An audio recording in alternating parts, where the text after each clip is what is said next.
सकाळचे 9 वाजले होते. माझी मुले श्रेया आणि नितीन कॉलेजला गेले होते आणि माझा नवरा प्रशांत अंघोळ वगैरे आटोपून ऑफिसला जाण्याची तयारी करत होते.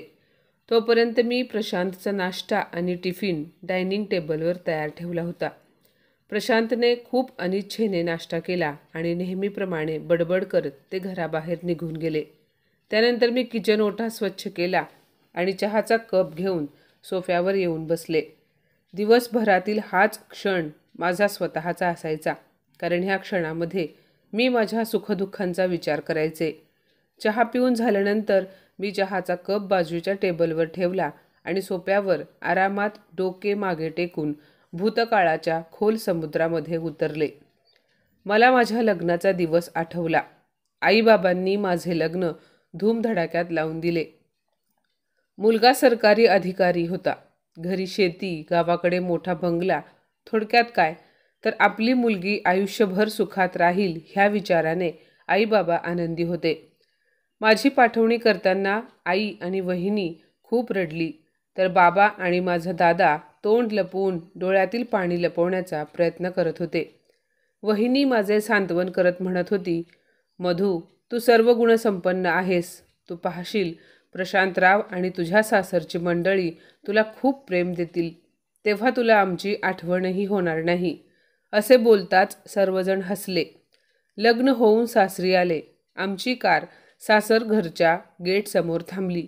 तेव्हा माझे हृदय जोरजोरात धडकायला लागले. माझ्या मोठ्या जावेने मला आधार देत गाडीतून उतरवले.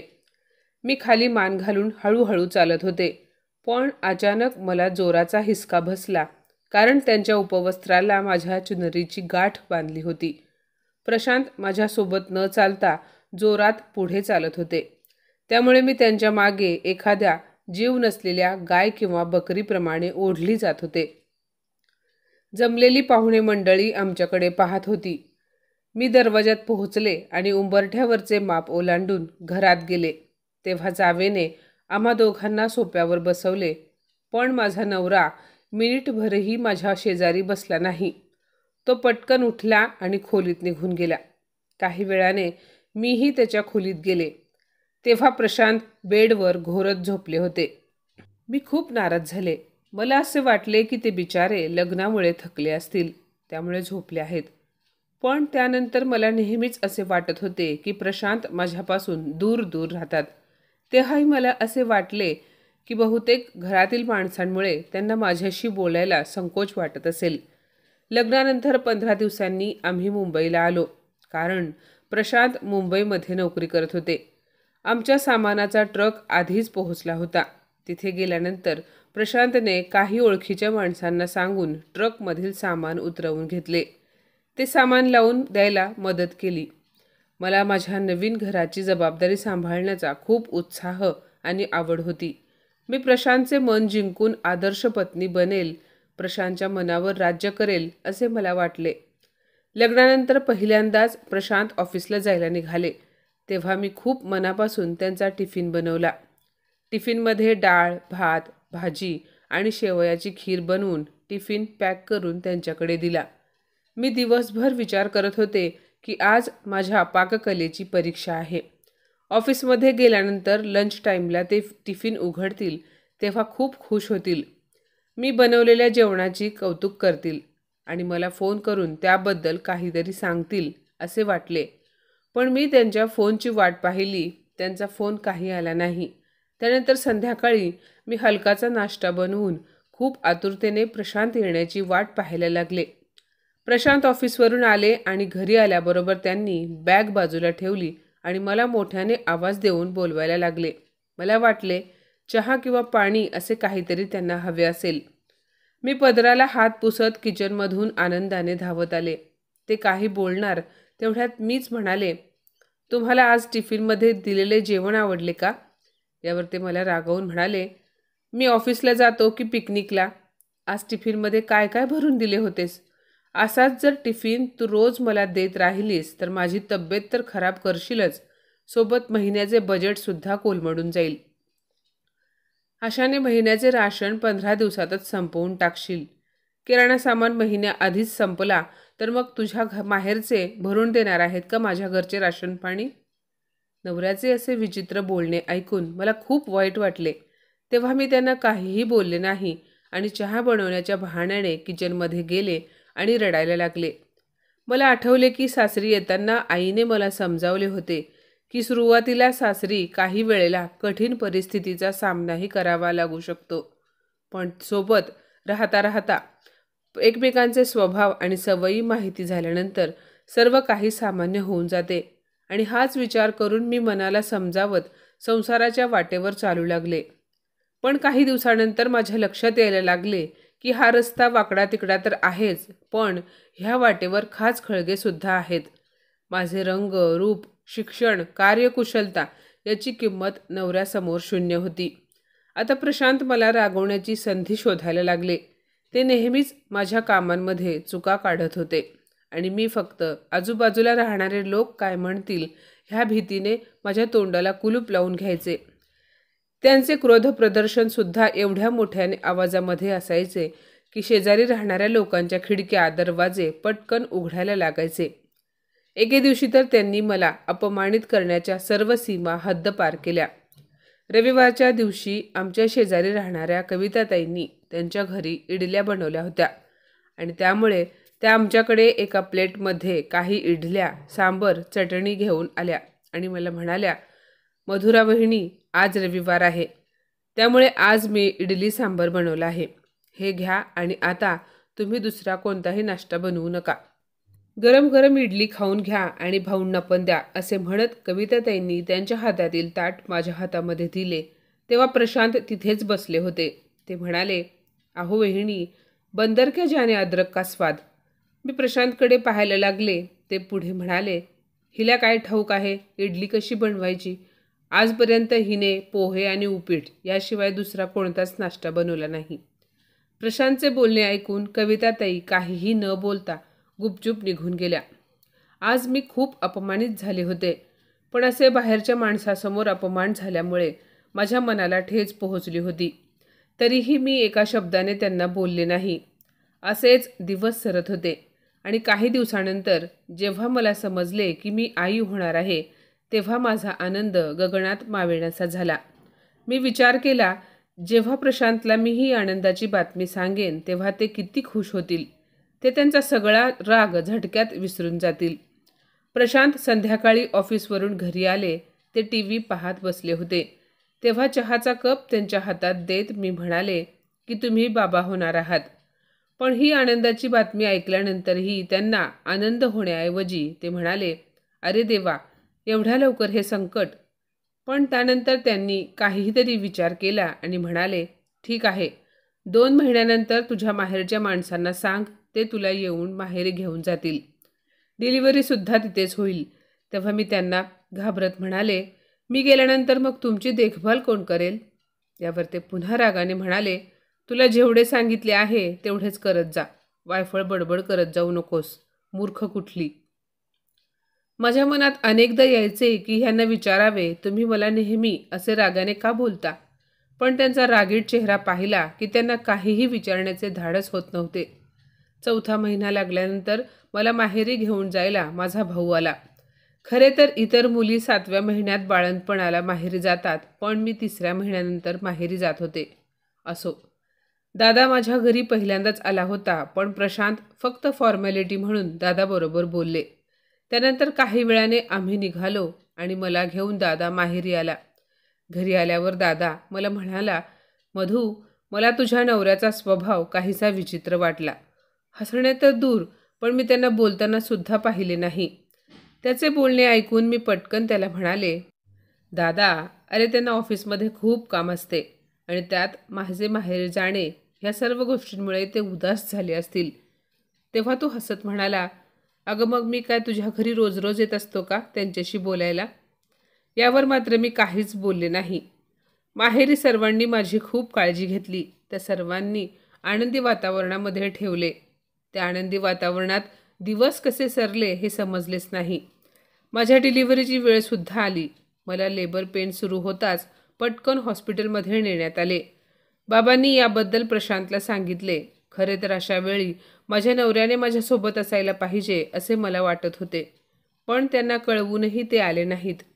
मला जुळी बाळं झाली, एक मुलगा आणि एक मुलगी. मला खूप आनंद झाला. मी देवाचे आभार मानत हात जोडले. माझा दादा आणि बाबा सर्वांना मिठाई वाटत होते. सर्वांना खूप आनंद झाला होता. तेवढ्यात निर्विकार चेहरा घेऊन प्रशांत माझ्यासमोर येऊन उभे राहिले. आमच्या मुलांना पाहून त्यांच्या चेहऱ्यावर मला अजिबात आनंद दिसला नाही. ते फक्त उभे राहून मुलांकडे पाहत होते.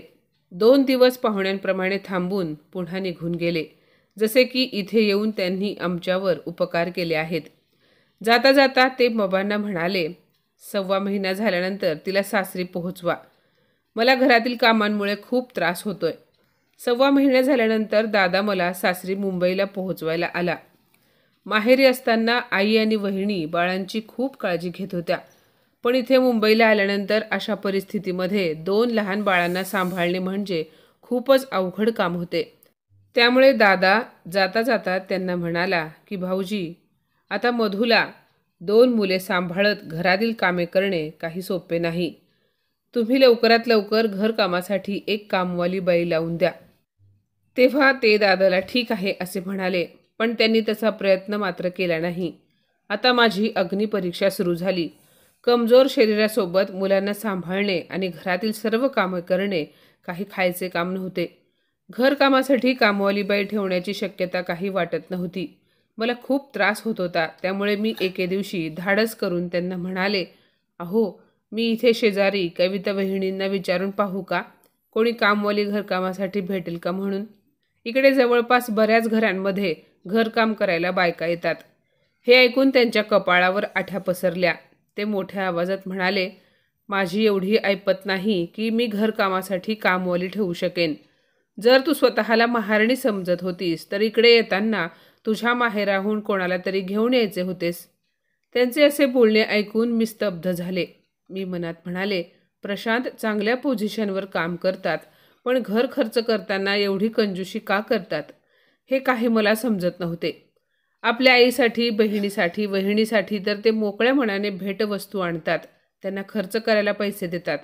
आता काही दिवसांपूर्वीच सासरकडचे सर्वजण मुंबईला आले होते, तेव्हा तर त्यांनी मोकळ्या मनाने खर्च केला होता. आता हळूहळू सर्व गोष्टी माझ्या लक्षात यायला लागल्या होत्या की नवऱ्याच्या मनात माझ्याबद्दल ना प्रेम आहे ना काळजी, आणि हेच माझे नशीब म्हणून मी स्वतःला सावरले. त्यांच्या अशा स्वभावामुळे आयुष्यभर मला ह्यांच्याबरोबर तडजोड करत राहावी लागणार आहे, हे तर कधीच स्पष्ट झाले होते. दिवस, महिने, वर्ष सरायला लागले. मुलेसुद्धा मोठी होत होती. आता मी माझे पूर्ण लक्ष मुलांच्या संगोपनावर केंद्रित केले. मुलांकडे पाहून मी आता प्रशांत आणि त्यांच्या स्वभावाकडे लक्ष देत नव्हते. मला असे नेहमी वाटायचे की प्रशांत आजपर्यंत माझ्याबरोबर तर कधीच प्रेमाने वागले नाहीत. माझ्यासोबत कसेही वागले तरी त्यांनी आमच्या मुलांवर खूप प्रेम करावे, पण तसे काहीच झाले नाही. आता प्रशांत कोणत्या ना कोणत्या गोष्टींमध्ये नेहमीच चुका काढत होते, पण मी सर्व काही विसरून माझे काम करत होते. एके दिवशी ते मला पाहून म्हणाले, तुझ्यापेक्षा चांगल्या आणि नेटक्या तर कामवाल्या बायका राहतात. त्यांचे साधेच कपडे असतात, पण तरीही टापटीप आणि व्यवस्थित राहतात. तू तर त्यांच्यापेक्षा बावळट दिसतेस, शिकून अडाणी आहेस. तरीही मी प्रशांतचे बोलणे ऐकून शांत बसले. प्रशांत ऑफिसला गेल्यानंतर मी स्वतःला आरशात निहाळू लागले. तेव्हा मला प्रशांतचे बोलणे सुद्धा बरोबर वाटले. घर, संसार, मुले बाळे यांची जबाबदारी एकटीने सांभाळताना, ह्या सर्वांची काळजी घेताना मी स्वतःला तर विसरूनच गेले होते. पण आज मी बऱ्याच वर्षांनी स्वतःला वेळ दिला. आंघोळ वगैरे करून फिकट निळ्या रंगाची साडी नेसली. हलकासा मेकअप करून अंगणामध्ये लावलेल्या मोगऱ्यांच्या फुलांचा गजरा बनवून केसात माळला. माझी मुले माझ्याकडे पाहून हसायला लागली, कारण माझ्या मुलांनी मला आजपर्यंत असे सजलेले सवरलेले पहिल्यांदाच पाहिले होते. तयार होऊन मी खूप आतुरतेने प्रशांतची वाट पाहायला लागले. आज मला पाहून त्यांचा राग निवळेल असे मला वाटले. पण संध्याकाळी प्रशांत ऑफिसवरून घरी आले आणि मला पाहून त्यांच्या कपाळाला आठ्या पडल्या. ते रागाने मला म्हणाले, हे काय नाचणाऱ्या बायकांप्रमाणे गजरे लावून बसली आहेस, काढून टाकते सर्व. मला अजिबात आवडत नाही असली ही चीप फॅशन. त्यांचे बोलणे ऐकून मला भयंकर राग आला. लग्नानंतर पहिल्यांदाच मला एवढा राग आला होता. मी रागाने केसातील गजरा काढून प्रशांतकडे फेकून दिला आणि केस मोकळे केले आणि मोठ्या आवाजात म्हणाले, हो, आहे मी नाचणारी बाई. पाहणार आहात का माझा नाच? माझे रौद्र रूप पाहून माझी मुलेसुद्धा घाबरली. मी माझ्या मुलांना हाताला पकडून खोलीमध्ये घेऊन आले आणि दरवाजा बंद करून घेतला. वर्षानुवर्षे स्वतःला दाबून ठेवलेला माझा आक्रोश आज डोळ्यातील पाण्यातून वाहत होता. आज पहिल्यांदा मी घरामध्ये जेवण बनवले नव्हते. सर्वजण उपाशी झोपले. माझ्या दोन्ही मुलांना मी छातीशी लावून रात्रभर रडत होते. दोन्ही मुले खूप लवकर मोठी झाली होती. वडील आपल्या आईला जी वागणूक देत होते ते त्यांनी जवळून पाहिले होते. त्यामुळे माझ्याप्रमाणे माझी मुले देखील वडिलांना मन मोकळेपणाने कधी बोलले नाही, ना वडिलांनी मुलांना प्रेमाने कधी जवळ घेतले. प्रशांत एक वडील असूनही नसल्यात जमा होते. जेव्हा कधी ते मला मुलांसमोर रागवायचे तेव्हा मी दुर्लक्ष करायचे. पण प्रशांत मला काहीही अपमानास्पद बोलताना दोन्ही मुले त्यांच्याकडे एकटक पाहायची. त्यामुळे नितीन आणि श्रेयाला चांगलेच समजले होते की वडिलांच्या स्वभावामध्ये निगेटिव्ह बोलणे जास्त असते. ते फक्त स्वतःला कुशल समजतात आणि दुसऱ्यांना हीन दृष्टीने पाहतात. तेव्हा माझी मुले मला समजवायची. ते म्हणायचे, आई, तू बाबांच्या बोलण्याकडे लक्ष देत जाऊ नकोस. तुलाही आता सवय झाली आहे आणि आम्हालाही. आई, ते स्वतःला कधीच बदलू शकत नाहीत. त्यामुळे आता मीही मुलांचे ऐकून प्रशांत मला कधी काही रागवून जरी बोलले तरी एका कानाने ऐकून दुसऱ्या कानाने सोडून द्यायचे. दोघेही बहीण भाऊ मन लावून अभ्यास करायचे, कारण त्यांना ठाऊक होते की जर ते अभ्यासात मागे पडले तर त्याचा दोषही त्यांचे बाबा आईलाच देणार होते. आज माझी दोन्ही मुले खूप मोठी झाली आहेत. माझ्या दोन्ही लेकरांना उदंड आयुष्य लाभू दे असे मी मनात म्हणाले. तेव्हा अचानक डोअर बेलचा आवाज कानावर पडला आणि मी आठवणीच्या त्या खोल समुद्रातून बाहेर आले. मी पटकन दरवाजाकडे धावत गेले. दरवाजा उघडला तर समोर माझा मुलगा नितीन उभा होता. त्याच्या चेहऱ्यावर काळजीचे भाव दिसत होते. तो म्हणाला, काय झाले होते आई? किती वेळ झाले मी बेल वाजवत होतो. तू दरवाजा का उघडला नाहीस? मी किती घाबरलो होतो ग आई. तेव्हा मी त्याला म्हणाले, अरे, मी थकले होते बाळा. त्यामुळे चहा पीत सोप्यावर बसले आणि काही वेळाने अचानक मला तिथेच डोळा लागला. आता मी त्याला कसे सांगणार होते की मी माझ्या भूतकाळामध्ये हरवून गेले होते म्हणून. त्यानंतर श्रेयासुद्धा कॉलेजवरून आली. मग आम्ही तिघांनी मिळून जेवण केले. दोघांच्याही फायनल एक्झामला 1 महिना बाकी होता. दोघे मन लावून परीक्षेची तयारी करत होते. या परीक्षेनंतर त्यांना पुढच्या शिक्षणासाठी दुसऱ्या शहरामध्ये हॉस्टेल किंवा PGमध्ये राहावे लागणार होते आणि मुले इथून गेल्यानंतर मी पुन्हा एकटी पडेन ह्या विचाराने मला खूप भीती वाटायची. माझे संगीतमध्ये MA झाले होते. त्यामुळे प्रशांत जेव्हा घरी नसायचे तेव्हा मी माझ्या आवडीचे गाणे गायचे. मुलांची फायनल एक्झाम झाली आणि त्यांच्या परीक्षेचा रिझल्टही लागला. दोघेही चांगल्या गुणांनी पास झाले आणि मला खूप आनंद झाला. पण आनंदापेक्षा जास्त मला एक वेगळीच भीती वाटायला लागली, कारण आता पुढच्या शिक्षणासाठी नितीन आणि श्रेया यांना पुण्याला जावे लागणार होते. माझी मुले स्वतःच धावपळ करत होते. वडिलांचे कर्तव्य फक्त त्यांच्या फीचे पैसे अकाउंटमध्ये ट्रान्स्फर करण्याइतपतच होते. ॲडमिशनसाठी, हॉस्टेलसाठी दोघे बहीण भाऊ एकटेच फिरत होते आणि हे सर्व पाहून मला खूप वाईट वाटायचे. मुले गेल्यानंतर मला सहन कराव्या लागणाऱ्या एकटेपणाचा विचार करून माझे मन उदास व्हायचे. माझे कोणत्याच कामामध्ये लक्ष लागत नव्हते. आज मातृदिवस होता. त्यामुळे श्रेया आणि नितीन लवकर उठून माझ्याकडे आले. दोघांनी मला वाकून नमस्कार केला. त्यांनी मला एकही कामाला हात लावून दिला नाही. श्रेयाने स्वयंपाक बनवला आणि नितीनने घराची साफसफाई केली. मला माझ्या मुलांचे खूप कौतुक वाटत होते. दुपारी आम्ही तिघांनी मिळून जेवण केले. त्यानंतर मी किचनमध्ये जाणारच होते की तितक्यात माझ्या दोन्ही मुलांनी मला हाताला धरून सोप्यावर बसवले आणि नितीनने खोलीत जाऊन एक नवीन हार्मोनियम आणून माझ्या हातात दिला. हे पाहून मी आश्चर्यचकित झाले आणि मुलांकडे पाहू लागले. हार्मोनियम माझ्यासमोर ठेवत दोघेही म्हणाले, आई, मदर्स डेचे हे गिफ्ट आहे. मी आश्चर्यचकित होऊन मुलांना विचारले, यासाठी तुमच्याकडे पैसे कुठून आले? तेव्हा मुले हसून म्हणाली, आई, काळजी करू नकोस. हे पैसे आम्ही आमच्या पॉकेट मनीमधून वाचवलेल्या पैशातून घेतला आहे. हार्मोनियम पाहून मला खूप आनंद झाला.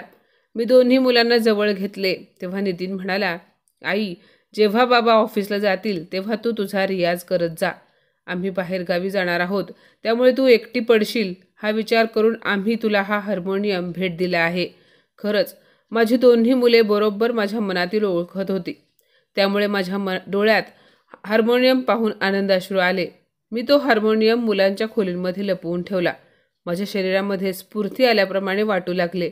आता प्रशांत ऑफिसला गेल्यानंतर मी पटकन माझे काम संपवून रियाज करायला बसायचे, त्यामुळे मला वेळ कसा जायचा हे समजत नव्हते. नेहमीप्रमाणे ह्या वर्षीसुद्धा आमच्या सोसायटीकडून दिवाळीचा उत्सव साजरा केला जाणार होता. सोसायटीच्या क्लबमध्ये नृत्य स्पर्धा, रांगोळी स्पर्धा, छोट्या मुलांसाठी फॅन्सी ड्रेस स्पर्धा असे बरेच कार्यक्रम आयोजित केले होते. नेहमी यामध्ये सोसायटीमधील बरेच लोक मोठ्या उत्साहाने भाग घ्यायचे. श्रेयानेही ह्यावेळेस गायन स्पर्धेमध्ये मी नको म्हणत असताना सुद्धा माझे नाव दिले. मी तिला म्हणाले, माझ्याकडून हे काही होणार नाही. तेव्हा श्रेयाने मला धीर दिला. ती म्हणाली, आई, आजकाल तू रोज रियाज करत असतेस. मला खात्री आहे तू खूप चांगली गाशील. दुसऱ्या दिवशी संध्याकाळी मी आणि श्रेया सोसायटीच्या क्लबमध्ये पोहोचलो. माझे हृदय खूप जोरात धडकत होते. जेव्हा माझे नाव पुकारले गेले तेव्हा मी मनातल्या मनात देवाचे नाव घेऊ लागले. स्टेजवर जाताना मी माझ्या दोन्ही मुलांकडे पाहिले. ते दोघेही खूप अपेक्षेने माझ्याकडे पाहत होते. त्यांना मला यशस्वी झालेले पाहायचे होते. स्टेजवर गेल्यानंतर कोणास ठाऊक माझ्यामध्ये आत्मविश्वास कुठून आला आणि मी गायला सुरुवात केली. मी मज हरपून बसले ग हे आशा भोसले यांनी गायलेले भावगीत मी गायला लागले. हे गाणे गात असताना मी खरंच त्या गाण्यात दंग झाले. माझे गाणे सर्वांना खूप आवडले आणि मला प्रथम पुरस्कार मिळाला. सर्वजण म्हणाले, तुमचा आवाज किती गोड आहे, तुम्ही खूप छान गायले असे बोलून मला शुभेच्छा द्यायला लागले. तेव्हा गर्दीमध्ये रस्ता बनवत एक पुरुष पुढे आला आणि सन्मानपूर्वक अभिवादन करून मला म्हणाला, मधुराजी, मी तुमचे गाणे ऐकले आणि मला एवढे आवडले की मी तुम्हाला एक अशी विनंती करतोय की तुमच्या शहरामध्ये पुढच्या महिन्यात लायन्स क्लबच्या वतीने खूप मोठी गायन स्पर्धा आयोजित केली जाणार आहे. देशातील नामवंत गायक येणार आहेत, जे जज असतील. त्यातून उत्कृष्ट गायकांना निवडले जाणार आहे. मला हे सर्व नवीन वाटत होते. ते पुढे म्हणाले, जर तुम्ही या स्पर्धेत भाग घेतला तर आम्हाला खूप आनंद होईल. त्यांचे बोलणे ऐकून मी घाबरत म्हणाले, हे पहा, मी एक खूप साधारण गायिका आहे. एवढ्या मोठ्या स्पर्धेमध्ये मी जाऊ शकणार नाही, मला माफ करा. तेव्हा तो माणूस म्हणाला की मधुराजी, तुम्ही प्रयत्न तर करा. तुमच्यातील प्रतिभा, संकोच किंवा कोणत्याही भीतीमुळे लपवू नका. क्लबचे इतर सदस्यसुद्धा या प्रस्तावाला सहमत होते. मुलांनीही मला खूप आग्रह केला, त्यामुळे मी त्या गायन स्पर्धेत भाग घ्यायला तयार झाले. नितीन आणि श्रेयाला खूप आनंद झाला, पण मी मनातल्या मनात घाबरत होते, कारण मला ठाऊक होते की प्रशांतला हे अजिबात आवडणार नाही. त्यामुळे आता घरामध्ये येणाऱ्या नवीन वादळाला तोंड द्यायला मी तयार राहण्याचा प्रयत्न करत होते. शहरात ठिकठिकाणी या गायन स्पर्धेचे पोस्टरसुद्धा लावले होते. जज म्हणून येणाऱ्या संगीतकारांचे नाव आणि फोटो लावले जात होते. तसेच स्पर्धेत भाग घेणाऱ्या लोकांचे नावसुद्धा लिहिले होते. पोस्टरवर माझे नाव पाहून नितीन श्रेयाला खूप आनंद झाला, पण प्रशांतने घरामध्ये खूप गोंधळ घातला, कारण त्यांनी ऑफिसवरून येताना पोस्टरवर माझे नाव पाहिले होते. त्यामुळे ते रागाने लाल झाले. घरामध्ये येताच मोठ्या आवाजामध्ये मला म्हणाले की तुझी एवढी हिंमत झाली की तू मला न विचारता एवढा मोठा निर्णय घेतलास. आत्ताच सांगतो, तू या स्पर्धेमध्ये अजिबात भाग घेणार नाहीस. त्यांचा मोठा आवाज ऐकून आजूबाजूच्या खिडकीमधून लोक पाहायला लागले. उद्या जाऊन तू तुझे नाव मागे घे. माझ्या घरामध्ये हे नाचगाणे मला अजिबात चालणार नाही. मी त्यांना काहीही बोलले नाही. त्यानंतर आम्ही सर्वजण शांत राहिलो. सर्वांनी जेवण केले आणि आपापल्या खोलीमध्ये जाऊन झोपलो. दुसऱ्या दिवशी स्पर्धेचा दिवस होता. प्रशांतमुळे माझे मन त्या स्पर्धेत जाण्यासाठी तयार नव्हते, पण माझ्या मुलांनी मला पाठिंबा दिला. नितीन म्हणाला, आई, अशी संधी पुन्हा पुन्हा मिळणार नाही. स्पर्धेच्या दिवशी आम्ही तिघांनी प्रशांत ऑफिसवरून घरी येण्याआधी बाहेर जाण्यासाठी एक योजना बनवली. मी माझ्या आवडीची गुलाबी रंगाची शिफॉन साडी नेसली, हलकासा मेकअप केला आणि तयार झाले. प्रशांत घरी येण्याआधीच आम्ही तिघेही शहरातील टाउन हॉलमध्ये जाऊन पोहोचलो. नामवंत गायक गायिका आणि संगीतकार यांचे अनोखे संमेलन होते. ज्या गायकांचे, संगीतकारांचे याआधी फक्त नावच ऐकले होते, टीव्हीवर पाहिले होते, आज त्यांना प्रत्यक्षात पाहताना विश्वास बसत नव्हता. काही वेळातच कार्यक्रमाला सुरुवात झाली. माझी टर्न आल्यानंतर मुलांनी मला गळ्यात पडून शुभेच्छा दिल्या. मी आत्मविश्वासाने स्टेजवर गेले. राजस्थानचे प्रसिद्ध लोकगीत केसरिया बालमा आओ सो पधारो मारोदेस हे गाणे गायला सुरुवात करताच पूर्ण हॉलमध्ये शांतता पसरली. सर्वजण मग्न होऊन माझे गाणे ऐकत होते. मी सुद्धा अगदी मनापासून गायले. संगीत लहरीमध्ये बुडाले. त्यानंतर स्पर्धेत भाग घेतलेल्या इतर स्पर्धकांनी देखील खूप छान गायले. कार्यक्रम संपल्यानंतर मी माझ्या मुलांसह रिक्षाने जायला निघाले तेव्हा माझी नजर गेटसमोर उभ्या असलेल्या प्रशांतवर पडली. तो कोणासोबत तरी बोलत उभा होता. त्यानेही आम्हाला पाहिले आणि तिथून रागारागाने निघून गेला. मला खूप भीती वाटत होती. मी थरथर कापत होते. श्रेयाने माझ्या हातावर हात ठेवला आणि म्हणाली, आई, तू अजिबात घाबरू नकोस. पण आज घरी गेल्यानंतर नक्कीच काहीतरी तमाशा होणार होता. आम्ही घरी पोहोचलो तेव्हा प्रशांत घरी आला नव्हता. मी मुलांना जेवण दिले आणि त्यांना त्यांच्या खोलीमध्ये पाठवले. तेवढ्यात प्रशांत घरी पोहोचले आणि ते माझ्यावर जोरात ओरडले. म्हणाले, केलास ना माझ्या इज्जतीचा पंचनामा? तुझी हिंमत कशी झाली घरातून बाहेर पडण्याची? मी काहीही बोलले नाही. शांतपणे खाली मान घालून बसले होते. तेवढ्यात प्रशांत पुढे आले आणि मला म्हणाले, आता मी तुझ्यासोबत एका छताखाली राहू शकत नाही. तू तुझ्या माहेरी जाऊ शकतेस. हे ऐकून मी स्तब्ध झाले. मला ठाऊक होते की ते हेच वाक्य बोलणार म्हणून. आज माझ्या स्वाभिमानाला खूप मोठी ठेच पोहोचली होती. 23 वर्ष कशाचीही अपेक्षा न करता मी माझे काम करत राहिले होते. आज फक्त एक क्षण मी माझ्या स्वतःच्या आनंदासाठी खर्च केला तर एवढे मोठे वादळ आले होते. जर ह्या वयामध्ये मी माहेरी गेले तर लोक काय म्हणतील हा विचार मनात यायला लागला. दुसऱ्या दिवशी सकाळी रोजच्याप्रमाणे मी माझ्या कामाला लागले. अजूनही मनामध्ये विचारांची सुनामी तशीच होती. मुले पुण्याला जाण्यासाठी आणखी 2 दिवस बाकी होते. माझा पूर्ण प्रयत्न हा होता की माझी मुले आनंदाने इथून जावीत. आज पहिल्यांदा प्रशांतने मौन व्रत धारण केले आणि ते ऑफिसला निघून गेले. मी मुलांना पाठवण्याच्या तयारीला लागले होते. अचानक माझा मोबाईल वाजला. मुंबईवरून फोन आला होता. कालच्या गीत संगीत कार्यक्रमांमध्ये सामील झालेल्या एका मोठ्या संगीतकाराचा म्हणजे श्री कृष्णकांत वर्मांचा फोन होता. ते म्हणाले, मधुराजी, कालच्या कार्यक्रमामध्ये मी तुमचे गाणे ऐकले. मला तुमचा आवाज खूप आवडला. मला 2 सिनेमांमध्ये संगीत द्यायचे आहे आणि त्यासाठी मला फिमेल गाणे तुमच्याकडून गाऊन घ्यायचे आहे. कृपया माझा प्रस्ताव स्वीकारा आणि उद्या संध्याकाळपर्यंत ह्याच नंबरवर फोन करून तुमचे उत्तर कळवा. मी सांगू इच्छितो की अशी संधी बऱ्याच लोकांना खूप संघर्ष केल्यानंतरही मिळत नाही. असे बोलून त्यांनी फोन ठेवला. मी स्तब्ध झाले आणि जमिनीवर बसले. मला असे बसलेले पाहून माझी मुले घाबरली. त्यांनी मला प्यायला पाणी दिले आणि विचारले, आई, काय झाले? सर्व काही ठीक आहे ना? कोणाचा फोन आला होता? मी काहीही बोलू शकत नव्हते. काही वेळाने सर्वसामान्य झाल्यानंतर मी मुलांना फोनबद्दल सांगितले. दोघांनाही खूप आनंद झाला. ते आनंदाने नाचायला लागले. आई, कमाल झाली. तुला हे सेलिब्रेट करायला हवे. तू उद्याच त्यांना तुझा होकार कळव आणि तुझे पुढचे आयुष्य कोणालाही न घाबरता जग. मी त्यांचे बोलणे मध्येच अर्धवट थांबवत म्हणाले, नितीन, तुला तुझ्या बाबांचा स्वभाव माहिती आहे ना? ते कधीही तयार होणार नाहीत. तेव्हा नितीन म्हणाला, आजपर्यंत तर तू त्यांची मर्जी सांभाळत आली आहेस. आई, मला सांग, तुला काय मिळाले यातून? फक्त अपमान, लाचारी. आम्ही लहानपणापासून पाहत आलो आहोत. तू त्यांना घाबरून तुझी ही संधी जरी सोडून दिलीस ना आई, तरी ते तुझ्याशी पूर्वीप्रमाणेच वागणार आहेत. तू खंबीर हो ग आई. विनाकारण का घाबरतेस तू बाबांना? तुझी काहीही चूक नसताना तू त्रास का सहन करतेस? तेव्हा श्रेया ही म्हणाली, आई, तू एवढी शिकलेली असताना देखील बाबांनी तुला नोकरी करू दिली नाही. त्यांच्या अशा ह्या हेकट स्वभावामुळे तू तुझा स्वाभिमान नेहमी गमावत आलीस. आई, तूच आम्हाला शिकवले आहेस ना, कधीही अन्याय सहन करायचा नाही. मग तू का अन्याय सहन करतेस? तेवढ्यात प्रशांत ऑफिसवरून घरी आले. पण आज नितीन आणि श्रेया दोघेही वडील आलेले पाहूनही त्यांच्या खोलीत गेले नाहीत. प्रशांत मला म्हणाले, तू अजूनही इथे काय करतेस? काल मी तुला तुझ्या माहेरी जायला सांगितले होते तरी तू का गेली नाहीस? भर तुझी बॅग आणि निघ माझ्या घरातून. त्यांचे हे बोलणे मला सहन झाले नाही. मी म्हणाले की मी या घरातून बाहेर जाणार नाही. तुमच्या इतकेच हे घर माझेही आहे. मला उलट बोलतेस असे म्हणत त्यांनी माझ्यावर हात उचलला. पण तेव्हा श्रेया आणि नितीन म्हणाले, थांबा बाबा, आईवर अजिबात हात उचलू नका. एवढी वर्ष आम्ही पाहत आलोय. तुम्ही आजपर्यंत आईला फक्त त्रास, उपेक्षा, अपमान ह्याशिवाय काहीही दिले नाही. तिच्या चांगल्या गोष्टीत वाईट शोधत आलात. तुम्हाला घाबरून ती कोणतीही गोष्ट तिच्या मनाप्रमाणे करत नाही. नितीन म्हणाला, बाबा, मी तुम्हाला शेवटचे विचारतो, जर आपल्या श्रेयाला तुमच्या स्वभावासारखा नवरा मिळाला तर तुम्ही काय कराल? श्रेया पटकन म्हणाली, मी आईसारखा त्रास कधीच सहन करणार नाही. त्याला थेट पोलिसात घेऊन जाईन.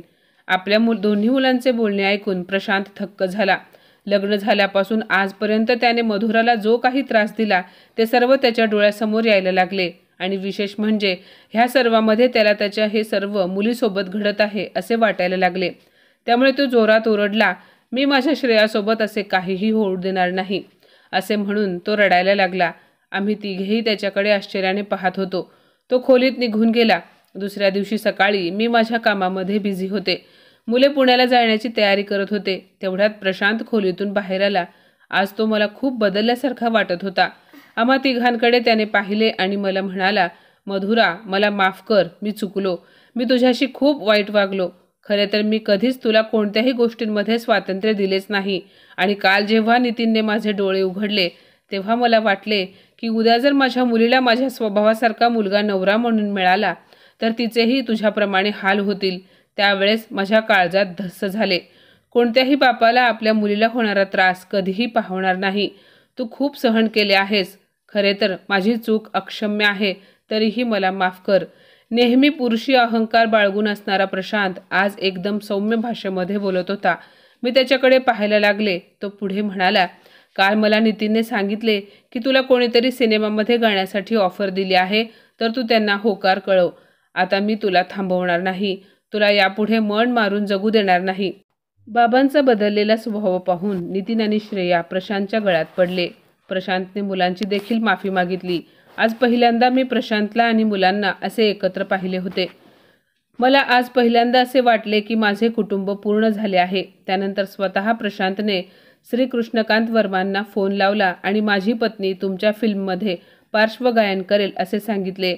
मला हे सर्व स्वप्नवत वाटत होते. माझ्या डोळ्यातून आनंद अश्रू आले. तेव्हा प्रशांत मला म्हणाला, मधुरा, आता मी तुझ्या डोळ्यात पाणी येईल असे कधीच वागणार नाही.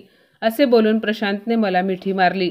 श्रेया नितीनला पुढच्या शिक्षणासाठी पुण्यातच राहावे लागणार होते. त्यामुळे प्रशांतनेच पुण्यातच 2 BHK फ्लॅट विकत घेतला आणि काही दिवसांनी त्याने पुण्यातच बदली करून घेतली. आम्ही नवीन घरात गृहप्रवेश केला. मी आणि प्रशांतने जणू आमच्या नवीन आयुष्याला सुरुवात केली. आता आमच्या आयुष्यात फक्त आनंद होता. तर माझ्या मित्रमैत्रिणींनो, आजची ही कथा तुम्हाला कशी वाटली कमेंटमध्ये नक्की सांगा. आणि अशाच नवनवीन कथा ऐकण्यासाठी प्रज्ञा मराठी स्टोरीजला नक्की सबस्क्राईब करा. धन्यवाद.